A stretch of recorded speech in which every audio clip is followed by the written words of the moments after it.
अस्सलाम वालेकुम viewers, welcome to Madiha FX. कैसे आप सब लोग? उम्मीद करती हूँ आप सब खैरियत से होंगे। और अब मैं आपके लिए लाई हूँ वीकली फोरकास्ट। जैसा कि मैं हर वीक आप लोग के साथ प्रॉपर एनालिसिस शेयर कर रही होती हूँ।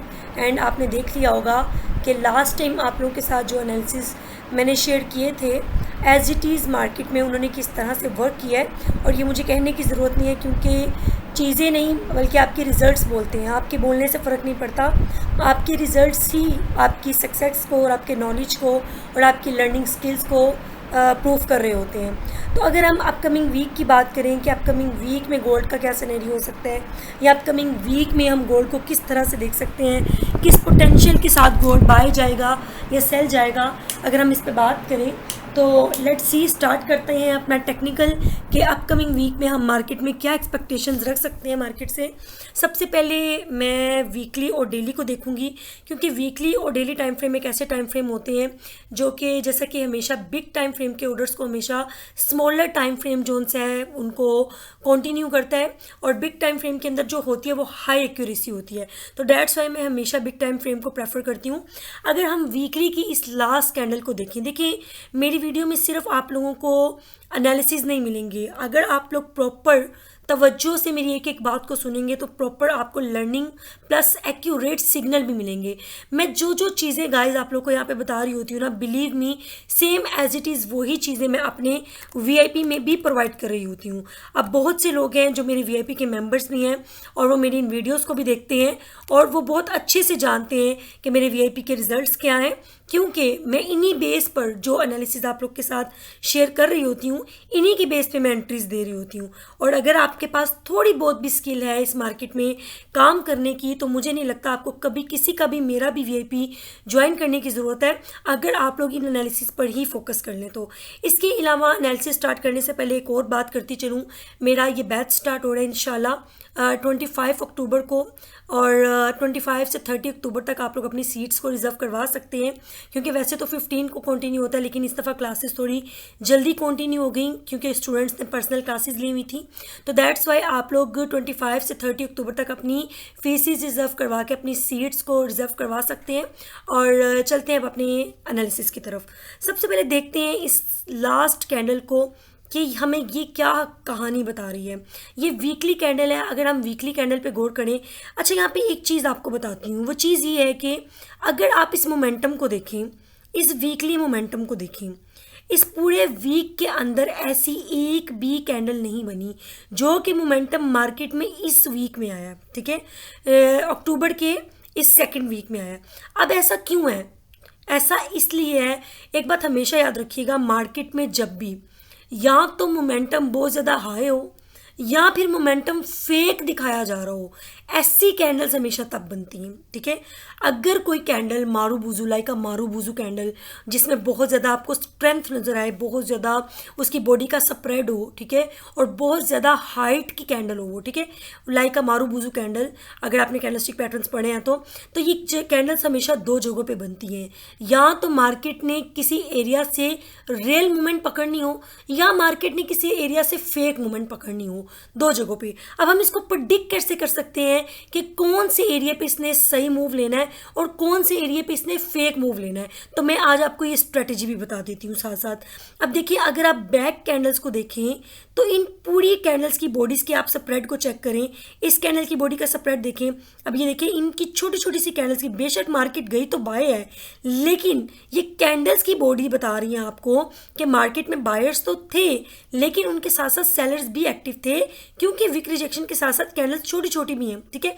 अब यहाँ पे हाइट पे आके एक ऐसी कैंडल बन रही है जो कि बहुत ज़्यादा मोमेंटम कैंडल है, ठीक है, इसकी बॉडी का स्प्रेड बहुत ज़्यादा है, और एट द एंड आज जब ये कैंडल क्लोज हो रही है तो इसके अंदर वीक रिजेक्शन भी है। मोस्ट इंपॉर्टेंट थिंग, क्योंकि वीक रिजेक्शन आपको क्या इंडिकेट कर रही है? वीक रिजेक्शन आपको ये इंडिकेट कर रही है जब भी किसी एरिया में जोन के अंदर बायर्स सेलर्स में कन्वर्ट हो रहे हों या सेलर्स बायर में कन्वर्ट हो रहे हों, तो याद रखिएगा स्टूडेंट्स, वो क्या होंगे, अपनी छाप ज़रूर छोड़ के जाएंगे।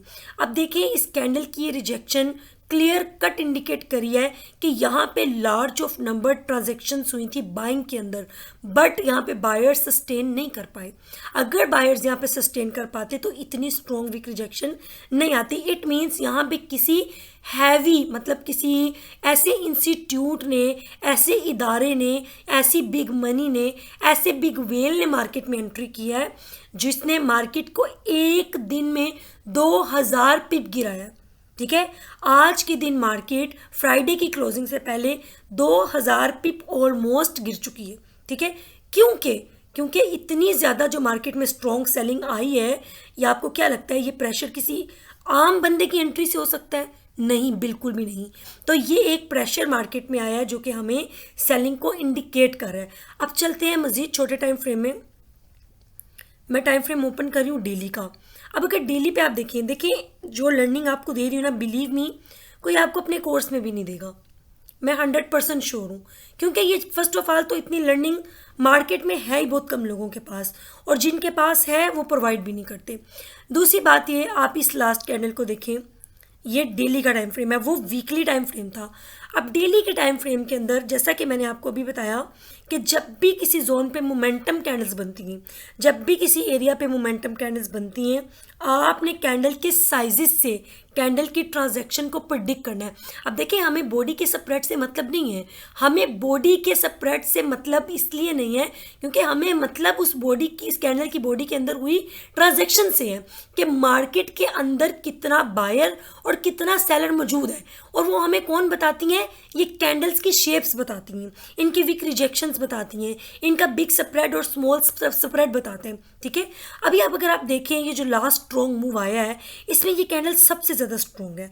और अगर वाकई ही यहाँ पे बायर्स इतने ज़्यादा एक्टिव थे तो मार्केट में इतनी स्ट्रॉन्ग सेलिंग क्यों हुई? ठीक है, सवाल ये बनता है कि अगर वाकई यहाँ पे लार्ज ऑफ नंबर ट्रांजेक्शन बाय में हुई थी तो फिर आज मार्केट 2000 पिप क्यों गिरी? ठीक है, सोचिएगा। मैं बताती हूँ उसकी रीज़न ये है कि ये बाइंग ट्रैप था। यहाँ पे बाइंग हुई तो है, लेकिन यहाँ पे पहले ही मार्केट को सेल करने की तैयारी की जा चुकी थी। इट मीन्स कि यहाँ पे रिटेलर्स को लिक्विडेट किया गया। अब जैसे ही इस लास्ट कैंडल के हाई की लिक्विडिटी को मार्केट ने ग्रैब किया 43 से, मैंने अपने जो व्हाट्सएप का चैनल है उसमें भी बताया था कि ये साइकोलॉजिकल एरियाज़ हैं। ठीक है, मार्केट जिन एरियाज से गिरी है, अब देखिए मार्केट जहाँ से गिरी है प्रॉपर विक रिजेक्शन के साथ गिरी है और अब क्लोजिंग हो रही है पिछली कैंडल की बॉडी के अंदर ही है, अभी उसी की कैंडल की रेंज में है मार्केट। ठीक है, तो अभी ये जो मार्केट कैंडल फॉर्म कर रही है, अब ये ऑलमोस्ट आप समझ लें कि इंडिसियन टाइप कैंडल बन गई है। मैं इसको थोड़ा जूम करती हूँ, मेरी वीडियो ज़रूर थोड़ी लंबी हो सकती है लेकिन इंशाल्लाह आप लोगों के लिए बहुत ज़्यादा नॉलेज रहेगा इस वीडियो में। अब ये जो कैंडल है, इसकी बॉडी का स्प्रेड दरमियान में आप देखें, ऊपर भी इक्वल बॉडी है, नीचे भी इक्वल बॉडी है। मैं थोड़ा सा इसको, ये देखिए,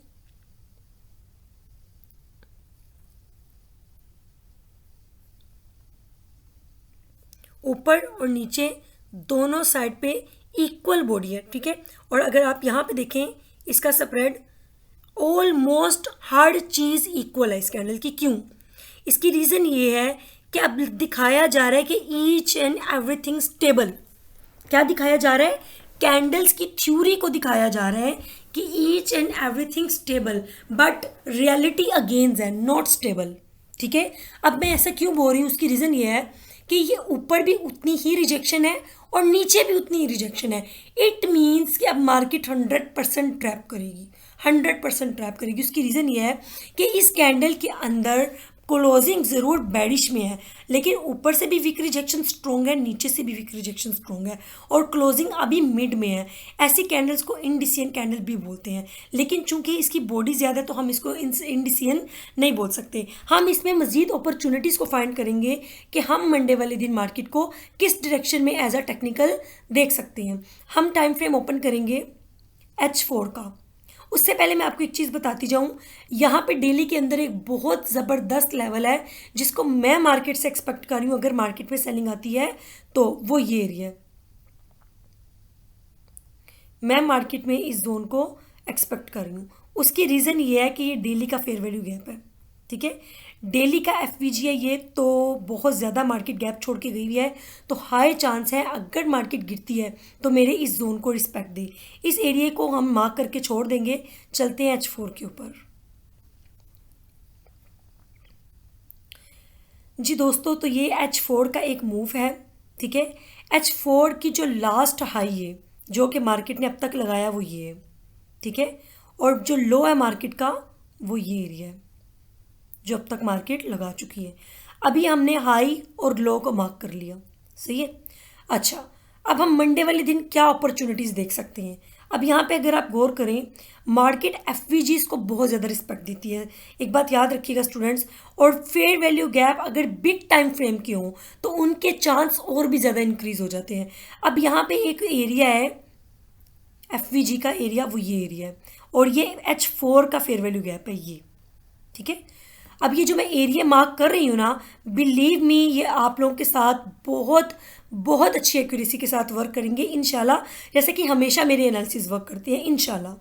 अच्छा, अभी ये अगर मार्केट इस रेजिस्टेंस के ऊपर क्लोजिंग देती है तो मेंबर्स याद रखिएगा मार्केट 44.50 को ज़रूर टच करेगी, ठीक है। फिर टारगेट 44 टारगेट होगा।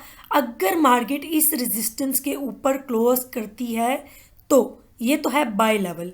अगर मार्केट इस रेजिस्टेंस एरिया के ऊपर, ये जो रेजिस्टेंस क्रिएट किया मार्केट ने, अगर मार्केट इस रेजिस्टेंस एरिया के ऊपर M30 की कोई भी कैंडल क्लोज करती है तो हमारा क्लियर कट पहला जो टारगेट होगा 44.50 का, 44.50 का, और सेकंड टारगेट 4500 का होगा, 4500 का, ठीक है।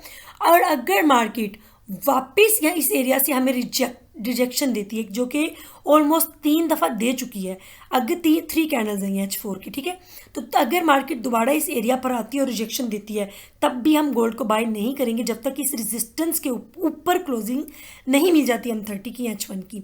और ये जो एरिया है, ये जो मैंने मार्क किया, ये फेयर वैल्यू गैप है H4 का, तो ये एक बहुत अच्छा एरिया है कि इसको मार्केट रिस्पेक्ट दे सकती है। अभी क्या सिनेरियो हो सकता है, अभी ये सिनेरियो हो सकता है कि यहाँ तो मार्केट इस एफवीजी को फिल करेगी, ठीक है, और यहाँ से हमें सेल दिखाएगी। और अगर मार्केट ने सेल जाना है तो इस सपोर्ट, ये जो कैंडल की लास्ट वीक है 4185, अगर मार्केट 4185 के नीचे M30 की कोई भी कैंडल क्लोज करती है तो हम गोल्ड को मजीद सेल देखेंगे और टारगेट एरिया होगा ये एरिया, ठीक है। इंशाल्लाह 100% ये एरिया टारगेट एरिया होगा 4032 का एरिया। और अगर मार्केट 4032 के एरिया के नीचे भी कैंडल क्लोज करती है, ठीक है, तो हमारा टारगेट एरिया ये जोन होगा, ये जोन जो कि बनता है 3951 का एरिया। अब ये तो है सेलिंग एरियाज। और अगर मार्केट यहीं से ही बाय जाती है, इस एफवीजी को फिल करने के बाद भी इसके ऊपर क्लोजिंग देती है और 3350 के आसपास, यहाँ आप कह दें 3360 के आसपास मार्केट आती है और विक रिजेक्शन देती है, तब भी हम गोल्ड को बाय नहीं करेंगे। हम गोल्ड को तब बाय करेंगे जब मार्केट प्रॉपर इस रेजिस्टेंस के ऊपर कैंडल क्लोज कर लेगी। अच्छा, अब यहाँ से आप बाइंग कर ज़रूर सकते हैं, फिर क्या होगा, उसका स्टॉप लॉस बड़ा होगा, ठीक है। और स्टॉप लॉस बढ़ाने के साथ साथ आप लॉन्ग टर्म यहाँ से होल्ड नहीं कर सकते, क्योंकि हो सकता है पॉसिबिलिटी है कि यहाँ से मार्केट फेयर वैल्यू गैप लेके गिर जाए। अगर तो मार्केट यहाँ से फेयर वैल्यू गैप लेके नहीं गिरती, मजीद ऊपर जाती है, तो यह आपकी बाइंग जोन से आपको बहुत अच्छा प्रॉफिट दे के जाएगी। यहाँ पे आपके पास थोड़ा सा रिस्क है, आप लोग चाहें तो 42-46 से बाय कर सकते हैं गोल्ड को। कहाँ तक कर सकते हैं, 4288 तक, ठीक है। और अगर मार्केट इससे ऊपर क्लोजिंग देती है फिर आप गोल्ड को होल्ड कर सकते हैं ब्रेक इवन के साथ। और अगर मार्केट इस रेजिस्टेंस के ऊपर क्लोजिंग देती है फिर तो आपको अल्हम्दुलिल्लाह बहुत अच्छा प्रॉफिट मिलेगा। फिर तो मार्केट का टारगेट 4450 और उसके बाद 4500, और मे भी अपकमिंग वीक में 4500 से भी ऊपर चला जाए, ठीक है। लेकिन जब तक मार्केट इस रेजिस्टेंस पे क्लोजिंग नहीं देती, गोल्ड को बाय करना रिस्की पॉसिबल हो सकता है। और अगर मार्केट इस सपोर्ट के नीचे क्लोजिंग देती है तो टारगेट पहला एरिया ये होगा 4053 का और दूसरा एरिया होगा 3947 का। ये क्लियर कट सिंपल और क्लियर कट एनालिसिस है इंशाल्लाह। And it's not a just analysis, it's a proper signal, it's a proper learning. And you can say कि ये प्रॉपर वो लर्निंग है जो बिलीव में कोई आपको अपने पेड कोर्स में भी नहीं देगा, ट्रस्ट में। ठीक है, बस दुआओं में याद रखिएगा। मैंने अपना नंबर स्क्रीन पे शेयर कर दिया ऑलरेडी, आप लोग उस नंबर पे मुझसे कॉन्टैक्ट कर सकते हैं। खुदा हाफिज़, ख्याल रखिएगा, मिलते हैं इंशाल्लाह एक और अच्छी वीडियो के साथ। अल्लाह हाफिज़।